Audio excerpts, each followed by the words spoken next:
I never imagined a chance encounter with a millionaire would change my life forever.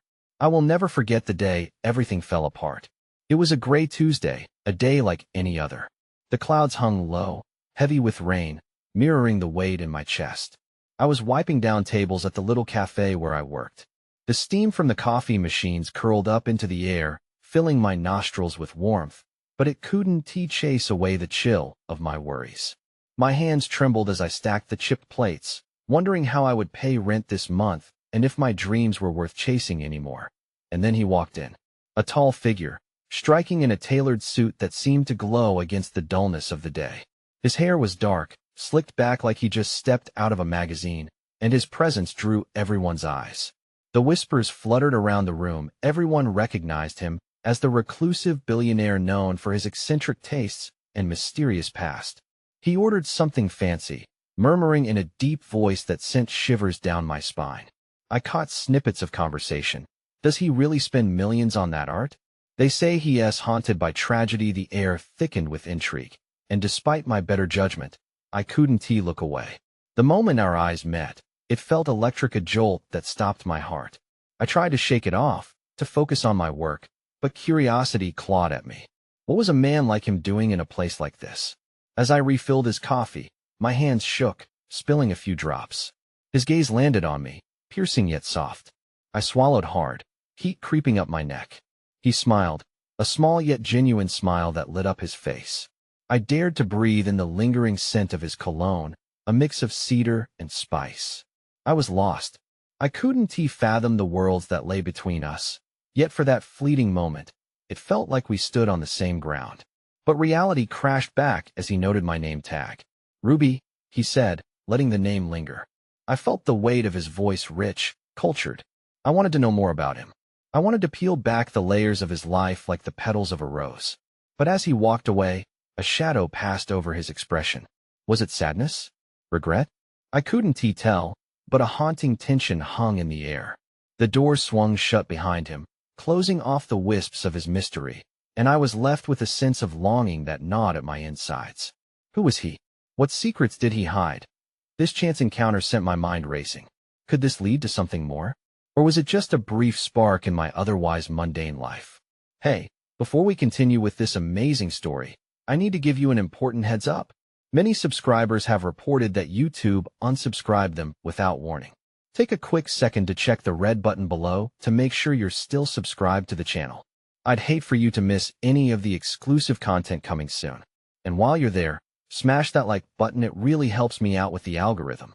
Oh, and tell me in the comments, which city are you watching from? I love getting to know every amazing person who's part of this community. Your participation makes all the difference. Let's connect. The days that followed were a blur, draped in uncertainty and tinted with longing.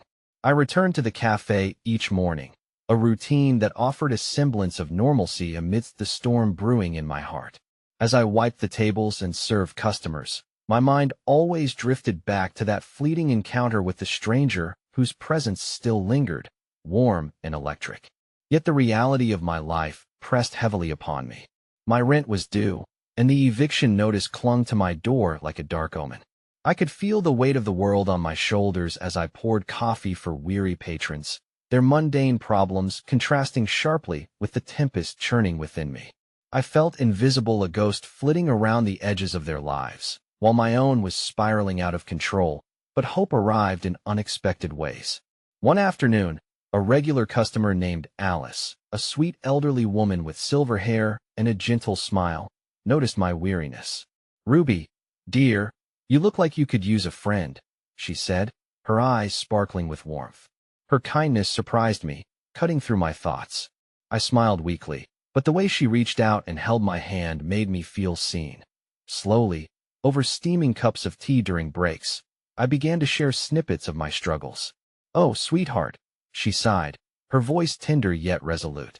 "Life can be brutal, but it often gives us the chance to rise, like a phoenix from the ashes.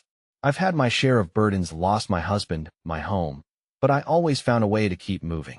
Her stories filled my heart with a fragile hope, a whisper that maybe I wasn't as alone as I felt.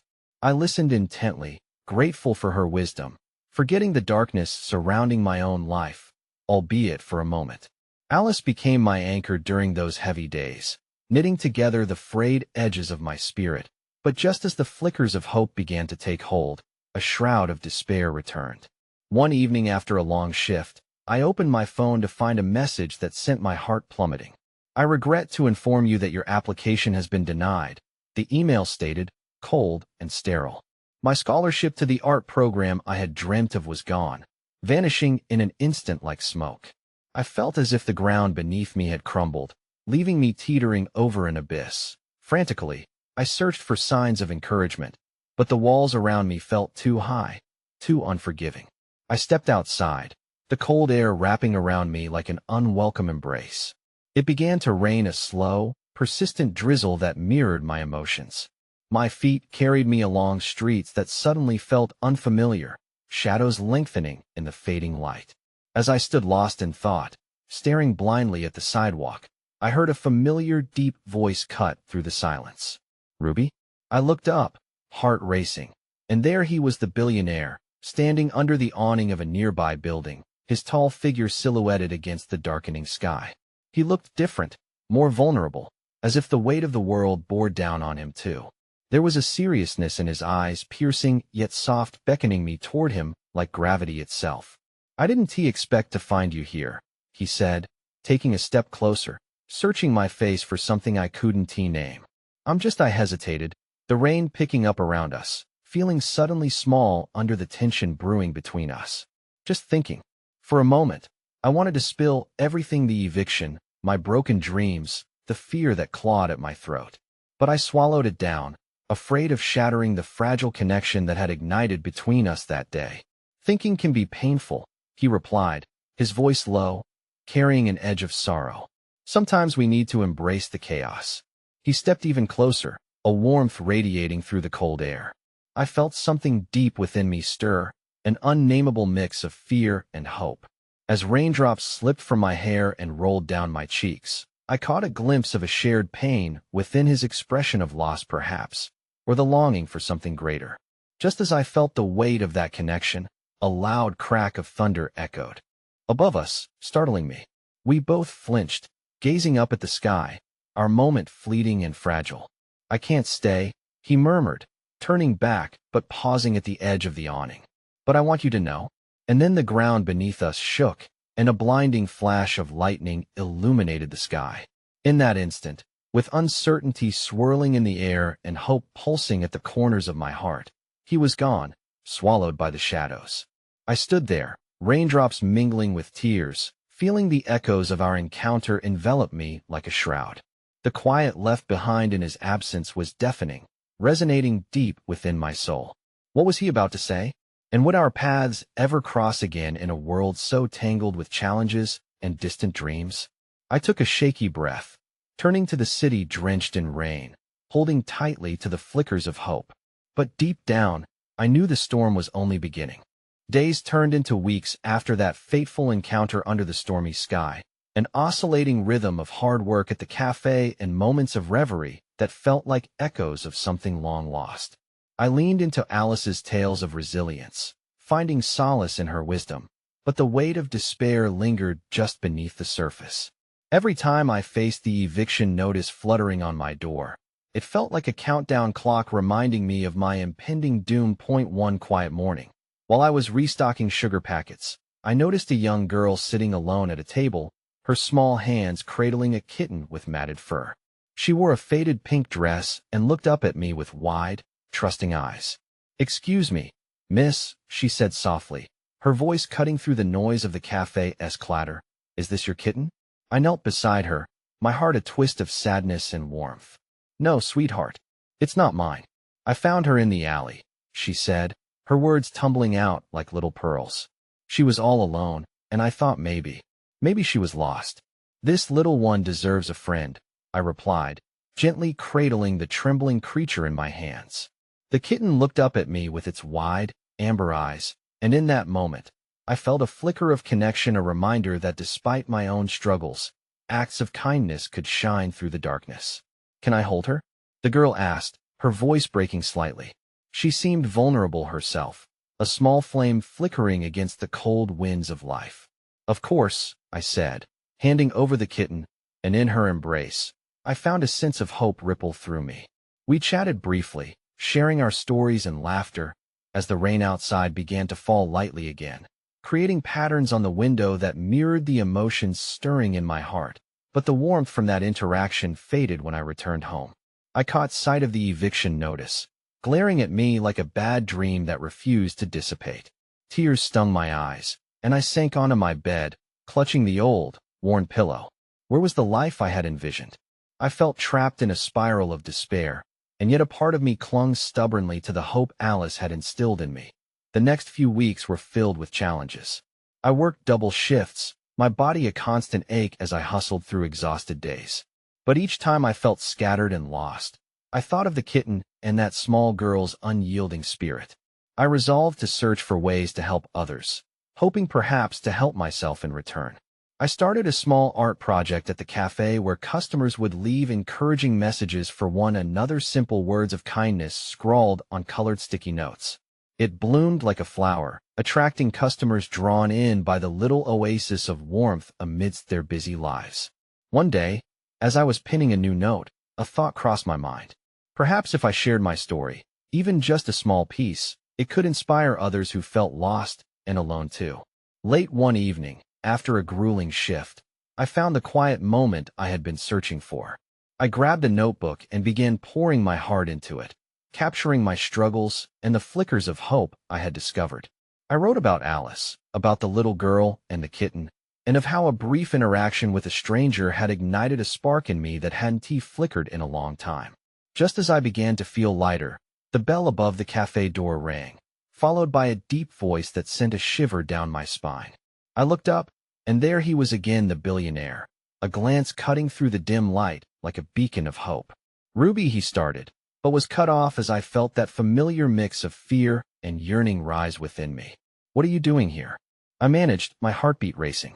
He ran a hand through his tousled hair, his gaze shifting around, as if unsure of how to navigate the emotional terrain between us. "I thought about that day. I needed to talk to you. About everything." My breath caught. This was the moment I hadn't known I needed. An opportunity to unravel the threads of my heart in front of someone who seemed to understand the ache of loneliness. But the shadows of my despair crept back. What could he offer? And more importantly, what could I give? "I have a lot going on," I repeated, my voice faltering under the weight of truth. "Me too," he admitted, stepping closer, his expression filled with something like vulnerability, as if the weight of the world was heavy on him too.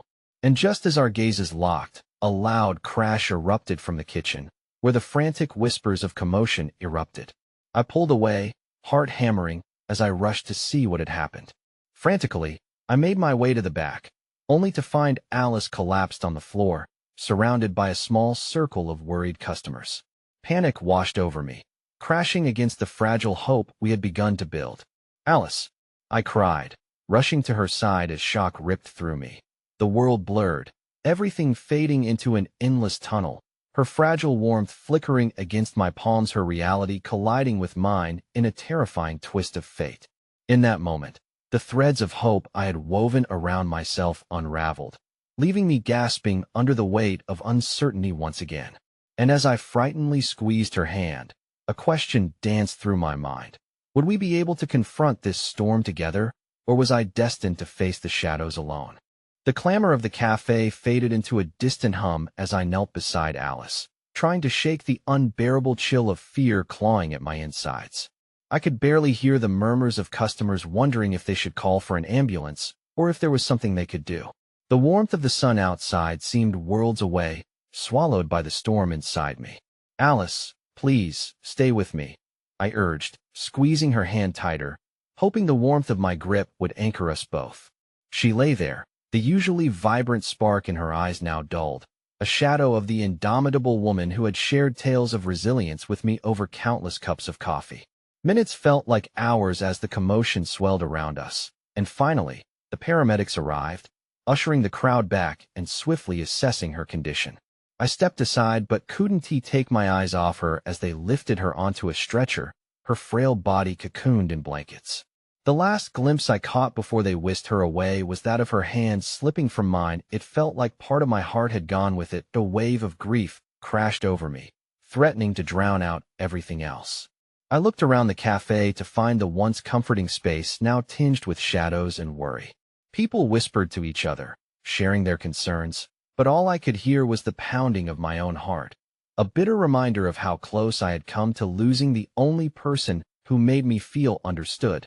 The billionaire, Henry, approached cautiously, his earlier bravado replaced by an earnest expression. "Ruby, I'm so sorry. Is there anything I can do?" I gave a sharp shake of my head, anger flaring up like a defensive wall at his intrusion. Who was he to offer help? A man of means who stepped into my life like an uninvited storm, disrupting everything at the worst possible time. "You can't fix this," I snapped, my voice trembling with emotion. But as the words left my mouth, I felt a deep sense of remorse. The approach of tears threatened to flood over, and I turned away. My chest tightened, guilt settling in heavier than the grief I had felt earlier. When had I started shutting people out? "I get it, Ruby. You don't want my help," he said quietly, but his steady gaze held mine, refusing to let me retreat further. "But you don't have to go through this alone. You deserve to have someone by your side." His voice, full of compassion, softened my defenses even if only slightly. Just then, I remembered the small girl with the kitten. Their innocent bond had ignited a fleeting connection in my heart. Perhaps there was solace in vulnerability, in reaching out. With a shaky breath, I took a step closer to Henry. "If you can, help me get to the hospital. I want to be there for Alice." "Of course," he replied, his voice steady as he motioned toward the door. But if I looked closely, there was an array of emotions swirling in his eyes. It was as if he was finding purpose in being there for me, reminding me once again that I didn't have to face the shadows alone. Once we arrived at the hospital, I was quickly ushered to Alice's room, my heart racing as I stepped inside. She lay there, small and fragile against the sterile hospital sheets, tubes snaking across her body like vines. I struggled to breathe, feeling as if the weight of the world had landed squarely on my shoulders. "Hey, Alice," I whispered, sitting beside her bed and taking her hand in mine again, careful not to jostle the foredrip beside her. "I'm right here. Please come back to us." I leaned my head against the edge of the mattress, letting the tears flow freely, drowning out the panic and uncertainty. The steady beeping of the machines was a stark contrast to the chaos inside, and I could feel the heaviness holding me back from the spark of hope that I so desperately wanted to reignite. Through my tears, I felt a soft brush against my shoulder and turned to find Henry standing there, his presence grounding in the whirlwind of emotions. Without speaking, he placed a steady hand on my back, a simple gesture of support that felt like a lifeline. "I'll stay," he said, softly. "You're not alone in this." In that moment, an amalgamation of fear and gratitude swirled within me. It was both terrifying and reassuring to depend on someone else to let someone in. Adding to the swirling emotions, I suddenly felt the familiar stir of exhaustion and despair wanting to overtake me. But just as I thought maybe I would gather myself to speak to Henry about what I was feeling, a commotion echoed from down the hall, jolting both of us. A nurse emerged, her face pale, voice raised as she called for backup. "Code Blue. We need help in room 312. My heart sank deeper than I thought possible. The anguished cry of panic seemed to echo around me like a grim reminder of how fragile life was, and I glanced at Henry, who looked equally shaken but composed. With that, everything felt suspended in a fragile stillness as uncertainty surrounded us again. The shadows crept in, threatening to suffocate the light we had begun to find. And in that moment, another breath caught in my throat. What if it was Alice's room they were rushing to? What if the storm that had come to test me was only beginning? The fluorescent lights of the hospital flickered overhead, a constant reminder of the unrelenting pulse of time, urging me to remain alert. I wanted to wrap myself around Alice's frail form and shield her from the chaos. But the sterile environment felt like a trap, turning each breath into a field of barbed wires that cut deeper with every inhale. Henry's presence beside me was a comfort. His quiet strength became my tether to reality as murmurs filled the hallways. Despite the dread that clawed at my heart, a part of me was grateful for him. I had once believed that solitude was my only refuge, but now I could feel the warmth of his compassion seeping through the cracks of my resolve. What if it's her? I whispered, my chest tightening at the thought, each word a spell that beckoned the darkness closer. We don't know anything yet, Henry replied, his voice steady. He squeezed my shoulder gently, an anchor in the tempest of uncertainty. Let us wait for news. We stood there, consumed by the silence of the unknown. The minutes dragged on, morphing into hours while fear seeped into the cracks of hope within me. I tried to focus on the rise and fall of Alice's chest, her presence a flickering flame in the gust of our panic. The monotonous beeping of the machines was occasionally interceded by shouts and hurried footsteps from the hall, and with each voiceless plea, my heart raced. Somehow, despite the gravity, I felt a deep-rooted connection gathering strength, a bond with Henry that had shifted from mere awareness to an emerging partnership, as if we were both wading through this storm, hand in hand. Then, from down the hall, a familiar figure appeared, a young doctor in a lab coat, her hair pulled back efficiently. She approached with a deep furrow in her brow, and immediately, my instinct screamed that something was wrong. My stomach clenched, and I felt the air in the room grow thick and heavy. Ruby? She called softly, and I felt Henry tense beside me. Yes? Is it Alice? Is she okay? The desperation in my voice crackled like glass, threatening to shatter.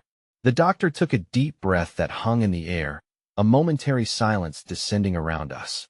We did everything we could, but Alice, she's stabilized for now. It was close, but we were able to get her back. Relief washed over me like a summer rain, washing away the bleak shadows momentarily. A small part of me wanted to weep, to scream in joy, but fatigue continued to blanket my body. I pressed my fingers to my lips, shocked that Alice had been pulled from the brink. The doctor's expression softened. She's going to need time, and she's still critical. I recommend that you stay close. She can sense your presence. It may give her strength. As her words settled over me, hope flickered to life, igniting a renewed determination. Alice had fought fiercely, and I knew I had to do the same. Can I see her? I asked, my voice steadied by the adrenaline rushing through me. Of course, she replied, motioning for me to follow. As we walked together, I felt the air thicken with anticipation. I wanted to hold Alice's hand again, to share all of my courage with her, to let her know how fiercely I loved her. Henry remained at the doorway, a silent benefactor to my fight. I'll be right here, he promised, nodding gently, and my heart unexpectedly ached with a mixture of gratitude and confusion. Inside the room, Alice lay on the bed, surrounded by machinery and swathes of white linens. At first glance, she looked so small, so fragile, yet the familiar contours of her face, the gentle rise of her chest, instilled a glimmer of warmth. Alice, I breathed, stepping closer, my heart pounding in my ears. I took her hands, enveloping her fingers within mine. You have to come back to me. Her eyelids fluttered slightly, and for a brief moment, I thought I saw the hint of a smile. You can't leave me, Alice. I can't face this world without you. As I poured my heart into her, I felt the connection blooming, the invisible thread that linked us all the way back to the café, to laughter and dreams, to moments we had shared. I leaned closer, closing my eyes for just a moment, trying to capture every second, wishing I could package my love and send it to her wherever she was. Then, a sudden commotion from the hallway pulled me abruptly from my reverie. The door burst open, and a different doctor stormed in, face flushed with urgency. We have another emergency, he called out, his demeanor slicing through the fragile bubble of hope I had just begun to rebuild. We need this room for a critical case. Move, please. My heart plummeted. No, I shouted, gripping Alice's hand tighter as tears slipped down my cheeks. You can't take her away from me. The thought of leaving her, of losing her again in that chaos, sent shivers of dread flooding back. Henry rushed in, a resolute look on his face. What is going on? He stepped beside me, his mere presence providing a sense of comfort against the backdrop of panic. Room S needed. We have a critical patient coming through, the doctor called again, less gently, urging me to step back. I felt my world tipping, realizing that once again, I was faced with losing her. Please, don't take her away. My voice trembled, echoing in the vast emptiness of uncertainty. But before I could stand my ground, A figure stepped into view just behind the doctor, a silhouette emerging from the chaos. It was someone familiar, someone I never expected to see again in such a moment. "Ruby?" came a voice that turned my blood cold, shaking the ground beneath me. My mind raced as I took in the sight, stitched together with disbelief. "Michael?" The name fell from my lips, coated with bitter memories and unspoken words. The very man who had once promised to be my anchor stood before me, a ghost from my past resurfacing at the worst possible time. And as shock settled in, my heart began to race with an unfamiliar blend of fear and confusion. The all-consuming storm of my life had taken another unpredictable turn. The nervous energy in the room shifted as Michael's presence loomed, pulling tension from my chest into the open air, hanging like a storm cloud ready to burst. The unyielding truth of the moment wrapped itself around me, squeezing tightly. I hadn't seen him since that fateful day, the day when dreams collided with reality and shattered against the hard, jagged edges of betrayal. "What are you doing here?" I managed to choke out, my heart racing like a trapped bird. The chaos of the hospital, the medical jargon, and the urgency swept me away, but his face, his very presence felt like an eerie anchor to my grief. "I came as soon as I heard," he said, his voice hovering between concern and apprehension. "I had to know if you were all right." His eyes darted to the bed, to Alice, and I felt a protective surge within me. "This isn't the time," I replied, my voice sharper than intended. I couldn't allow anything to divert my attention from Alice, not even Michael's unexpected reappearance. "My sister needs me." "Ruby," Henry intervened softly, trying to create a buffer between my past and the present horror unfolding. He shifted closer, his arms subtly brushing mine, reminding me I wasn't alone. "What do you know about it?" I snapped, pressing back the swell of nostalgia and anger that threatened to crash over me. "You left, remember? You left when things got hard." Michael's expression changed, an array of emotions flickering across his face as if my words had unleashed a floodgate. "I know, and I failed you. I'm here to make amends. But right now, Alice needs someone strong beside her. I know how much you love her." I recoiled at the mention of Alice, the protective barrier surrounding my heart hardening with every passing second. "How do you know what I feel?" I spat, my voice low but fierce. "You're the last person who gets to talk about love." A scar flickered behind his eyes, and for a moment, the sharp edges of our past dimmed. "I've changed, Ruby. Please just let me help. We can talk later. I know this is all chaos, but I can help you navigate it. I have resources now." Henry shifted his weight, and I caught the flash of concern in his eyes.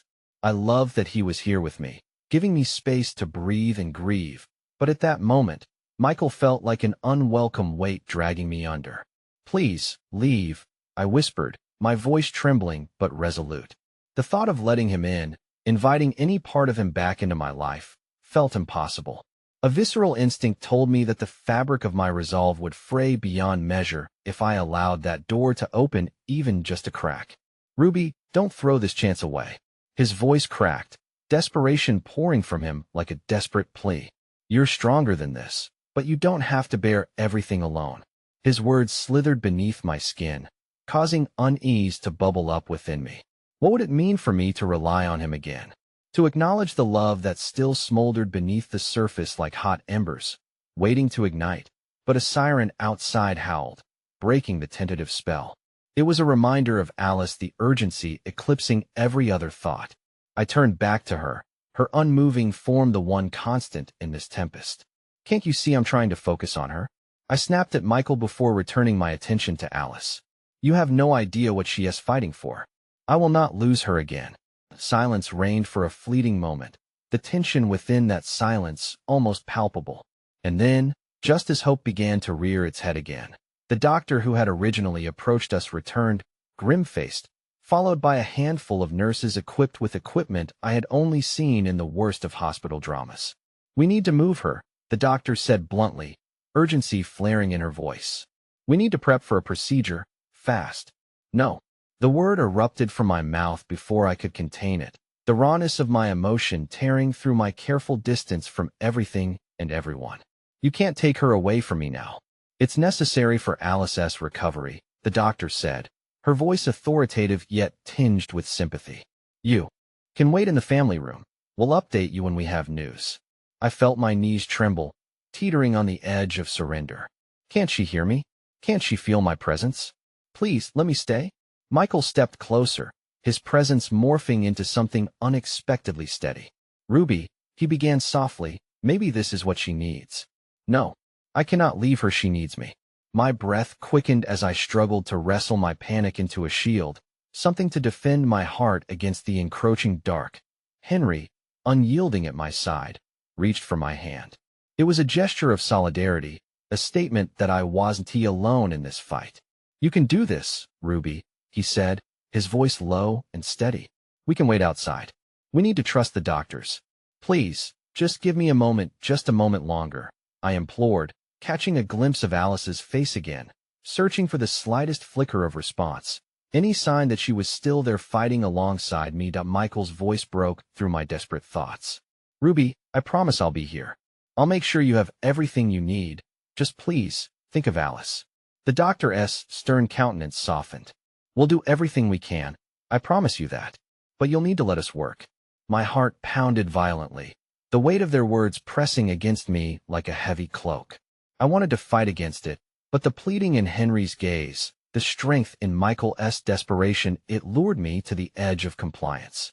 I took a step back from the bed, hands trembling as I gripped Henry's. The nurses moved quickly around Alice, the machines softly humming around her like a protective barrier, and with every passing second, I felt my heart fracture a little more. We'll be right outside, Henry assured me, leading me away against every instinct fighting within. As the doors swung shut behind us, sealing Alice in the storm of medical intervention, my heart screamed against the silent barrier that now stood between us.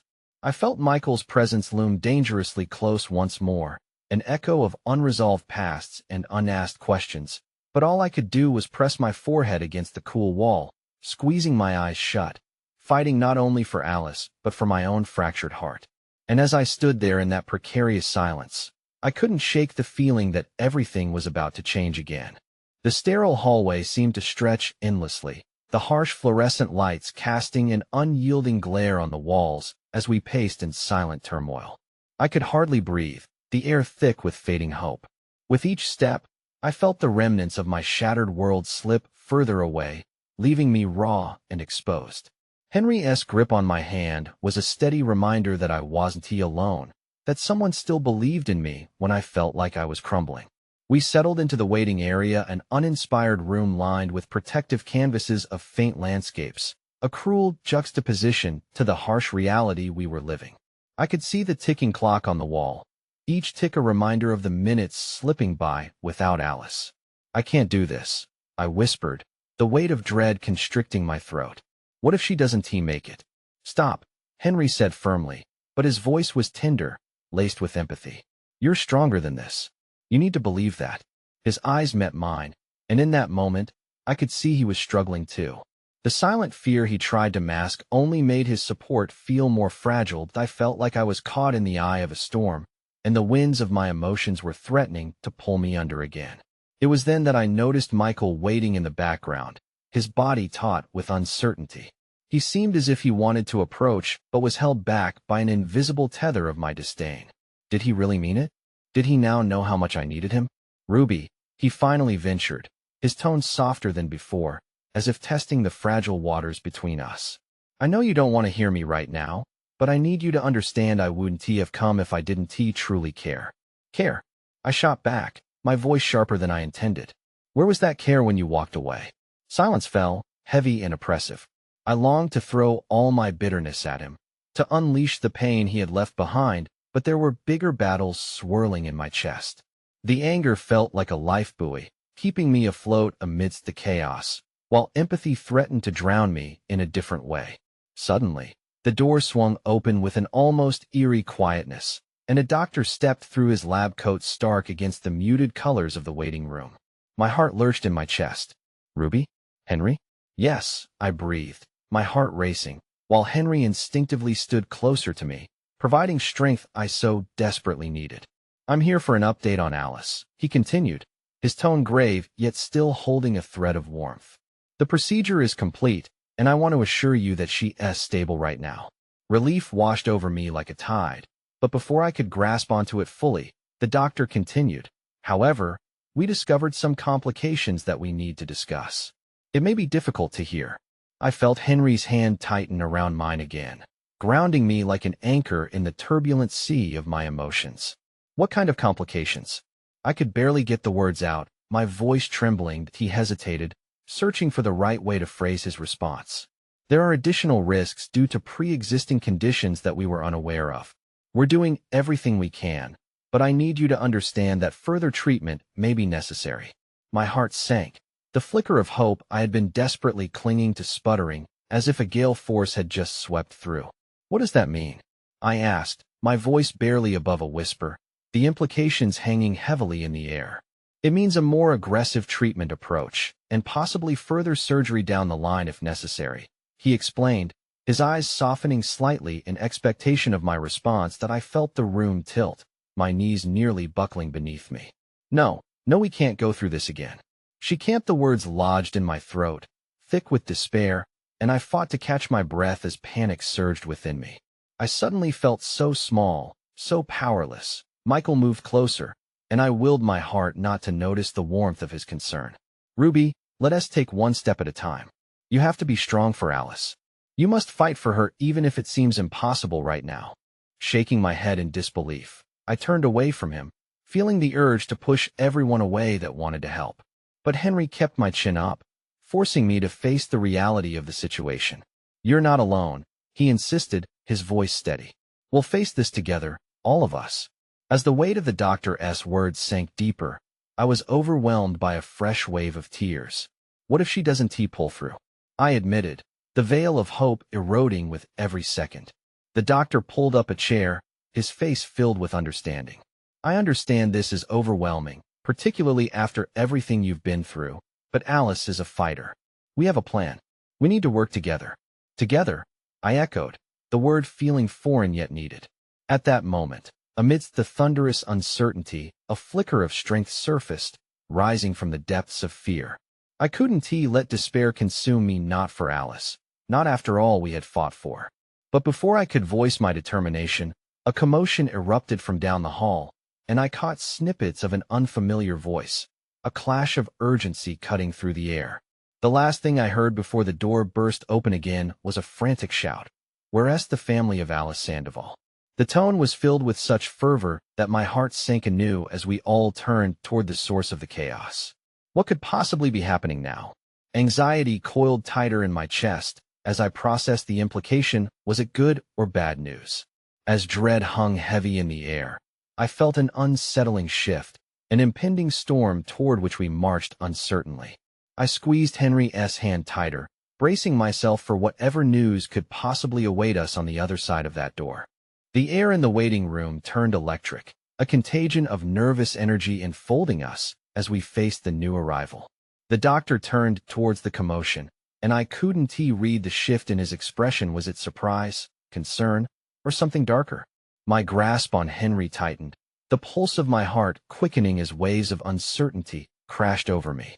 I hadn't even begun to process the original news about Alice before the scales threatened to tip again. A tall man strode into the room, dressed in an impeccable tailored suit that felt jarringly out of place in the hospital's sterile environment. His dark hair fell just above his keen, watchful eyes, which flickered across our faces, gauging the gravity of the situation. Please, I need to speak to Alice's family, he stated, his voice cutting through the thick, muffled whispers floating around the room. Who are you? I asked, my voice surprisingly steady for the turmoil brewing inside. I needed to reclaim some control and not let anxiety define me. He held up a hand, not dismissively, but as a gesture of calm. I'm Daniel Cooper, an investor in the medical technologies they're using for the surgeries. If you don't mind, I believe I can offer some assistance. Assistance? Michael chimed in, his brow furrowed. And how exactly would you do that? Let us just say I have some influence and resources at my disposal. I know that the road ahead can be incredibly difficult, especially for those who cannot afford it, Daniel replied, his eyes unsettlingly intense, a depth behind them that drew me in while simultaneously putting me on guard. That I caught Henry's glance, a wordless debate restructuring the very ground under us. the remnants of hope swirling like autumn leaves in a gust. Right now, all we need to focus on is Alice's recovery, Henry echoed, and I was torn between wanting to scream at this stranger for proposing such a personal intrusion into our chaos and being intrigued by the prospect of support. But before I could voice my feelings, Daniel stepped closer, lowering his voice. I understand this is a profoundly overwhelming time for you. I don't want to intrude, but I can ensure that Alice gets the best possible care. Fear churned within me. I was tired of being a pawn in someone else's game. What isn't it for you? I demanded, the words blurted out before I could reel them back. You don't even know us. I know what it's like to be in a position of vulnerability. I lost someone dear to me due to a lack of resources, and I vowed to make a difference, he answered, his gaze unflinching, resonating with a haunting sincerity. Vowing doesn't always translate into action, I countered, skeptical of his intentions while internally wrestling with the fleeting glimmer of hope he sparked. I could barely keep my footing as the walls of my world felt like they were collapsing under pressure. Let me help. Just think it over. Alice is worth fighting for, he urged. I can have the best specialists in the field review her case, ensure the hospital is prioritizing her treatment. The fervor in his eyes ignited a battle within me. How could I even consider accepting help from a stranger? Then again, could denial mean sacrificing Alice's life? Ruby, it's worth hearing him out, Henry said, his voice low but firm, a tether amidst the midst of my swirling thoughts. Before I could respond, the doctor returned, his expression marred with concern. Ruby, we need to assess this situation. Please allow me to discuss Alice's progress with Mr. Cooper. It might help. I felt paralyzed, caught in a moment where hope and fear intertwined. I opened my mouth to object, but found myself in a snare of choices. What if Daniel could truly help?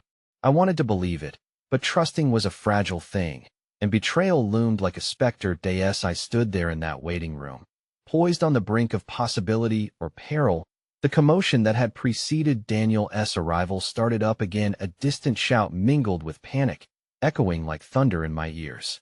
The door swung open, Thomas, a nurse I recognized, bursting into the room, his face pale with urgency.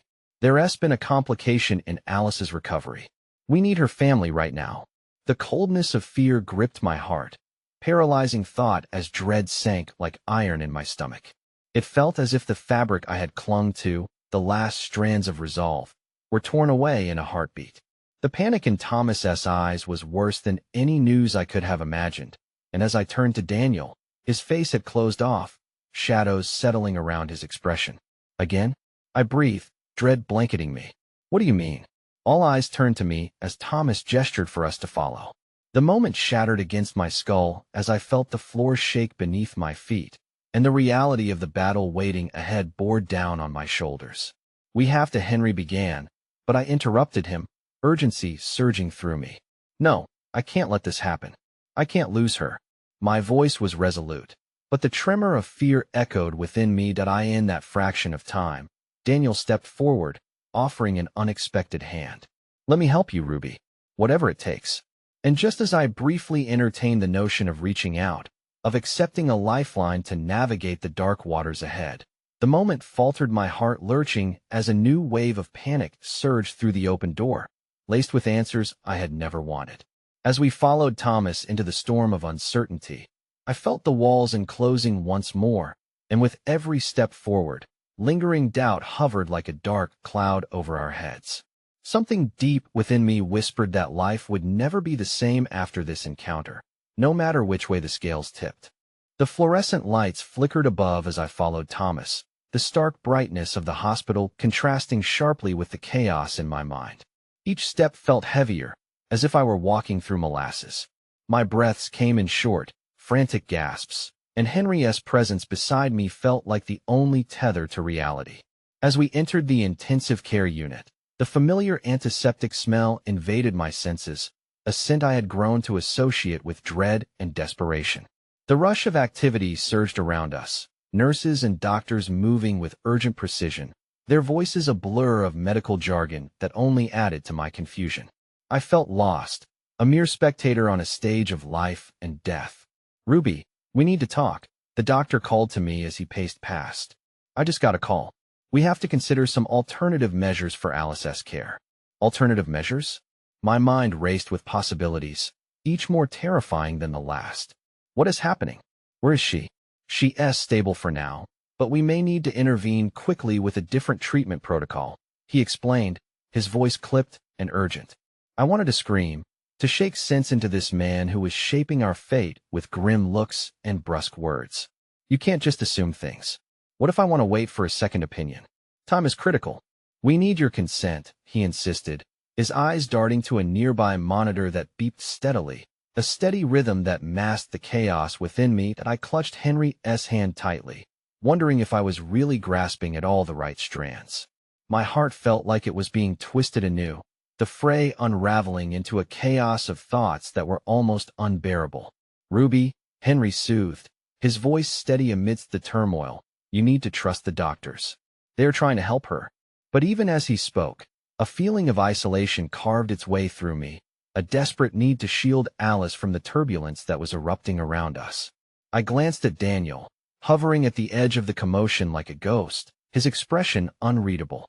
Somehow, the chaos felt more potent with him there, lurking like a shadow waiting for a chance to manifest itself.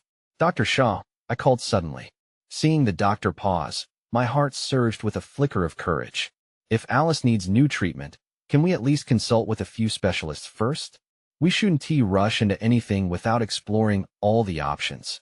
His brow furrowed, and I swore I saw a flicker of respect for my tenacity. I understand where you're coming from, Ruby, but timing is essential. Please be aware that every moment counts. Before I could respond, a hand clutched my arm, solid and reassuring yet trembling. I turned to see Thomas, pale and visibly shaken. Ruby, there's something you need to know about Alice's case. Fear flooded my veins as I searched his eyes. What is it? There's a complication with her blood type, he stammered, glancing towards the back where Alice lay, unconscious and fragile. She might need a transfusion quickly, but it will take time to match a donor. I felt a mixture of fear and anger bubble within me. A transfusion? Why wasn't I told sooner? I didn't know until just now. They're working hard to secure everything we need, he assured, but we're racing against the clock. I just thought you should know. A tight knot of helplessness coiled in my chest as I tried to process the implications. We can't just wait. We need to find someone who can help. Daniel stepped forward, determination in his eyes. I can help with that. If time is of the essence, I have contacts who may be able to source donors faster than the hospital can. How can we trust you? I blurted out, anger cutting through my despair like a beacon in murky waters. You overstepped last time. Why would you step up now? I want to support you, he said with surprising earnestness. Not for a profit, but because I know how agony feels in times like this. You need options, and I can provide them. His words resonated with the raw edge of vulnerability that cleaved through the air. I felt torn once again, battling the instincts that told me to reject him at all costs and the alien notion that he could provide the lifeline we so sorely needed. Don't, Henry whispered, stepping in, a mixture of protection and worry etched across his face. Don't get swept up in desperation. But desperation was the very air we breathed, suffocating and heavy. The clock ticked ominously overhead, each second resonating with the echo of uncertainty.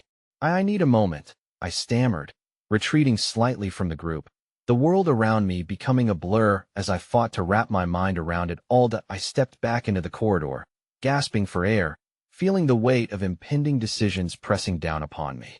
The walls seemed to close in, and suddenly, my phone buzzed violently in my pocket.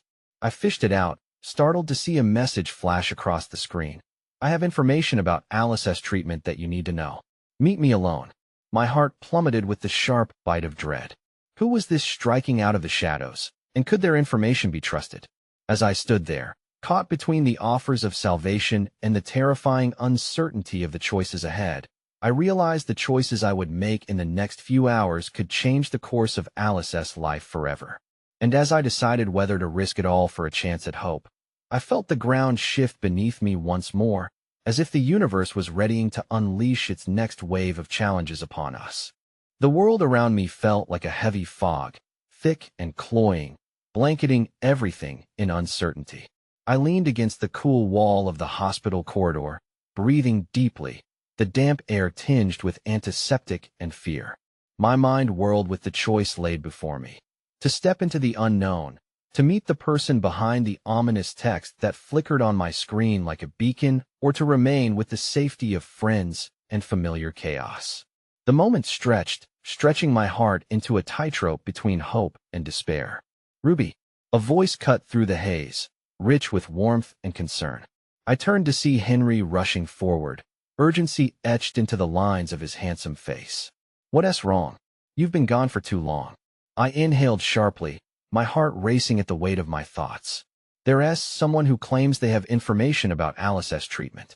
I don't know if I should trust them. I don't know if I should go. Henry's brow furrowed with worry as he stepped closer, concern flooding his eyes. "Is it worth the risk? It could be a trap. You're already carrying so much." "I know," I said, my voice trembling. "But what if it's the answer we need? What if it could save her?" The desperation clawing at me felt raw, an open wound laid bare. What if I choose not to go and lose her for good?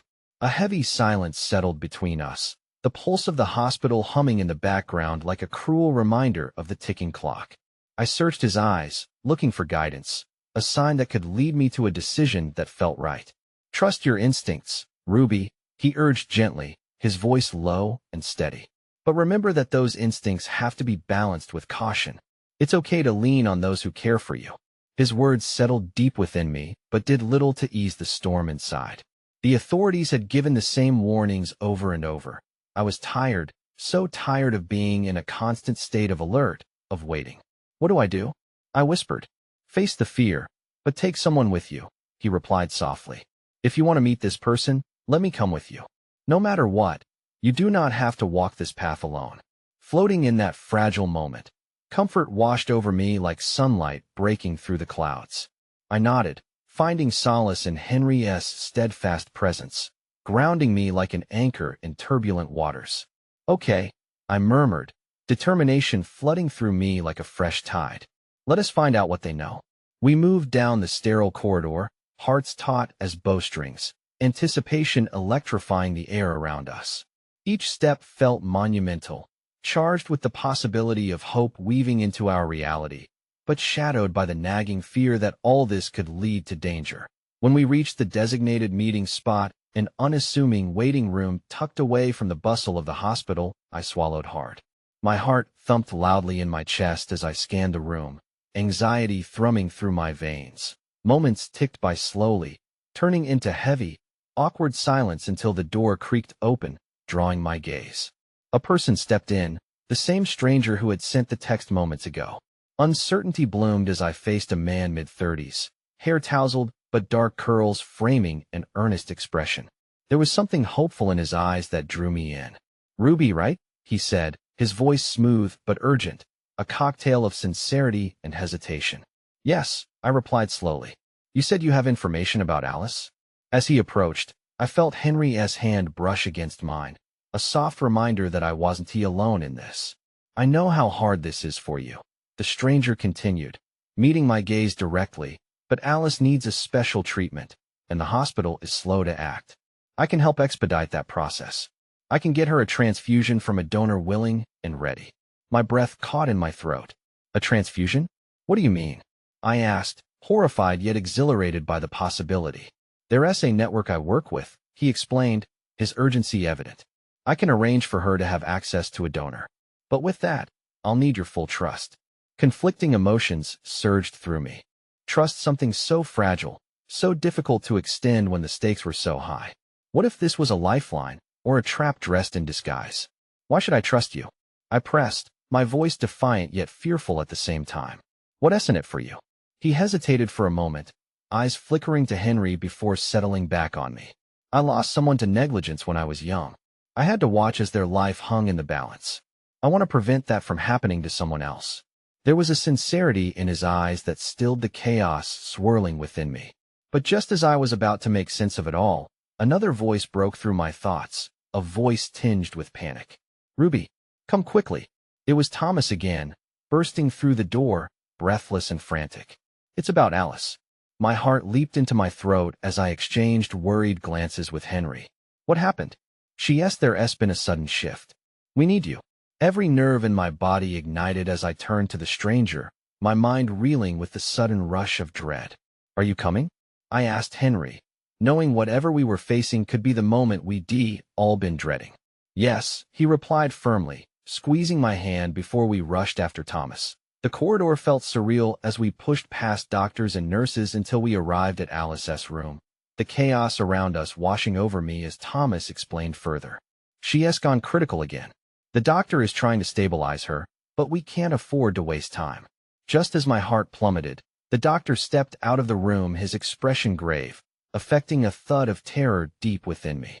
"We need to discuss Alice's treatment, and time is of the essence." Henry squeezed my hand longer, unyielding and resolute. The weight of desperation crashed over me in healthy waves as panic coursed through my veins. This was not just a personal struggle anymore. It was life and death. "Ruby," the doctor said gently, "if you're willing, I'd like your consent to move forward as we discuss the available alternatives."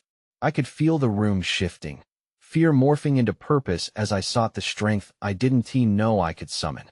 "Yes," I said, my voice firm, echoing through to a sense of resolve. "I will do whatever it takes." The light flickered overhead, and for the first time, the veil of doubt began to lift, revealing a pathway forward.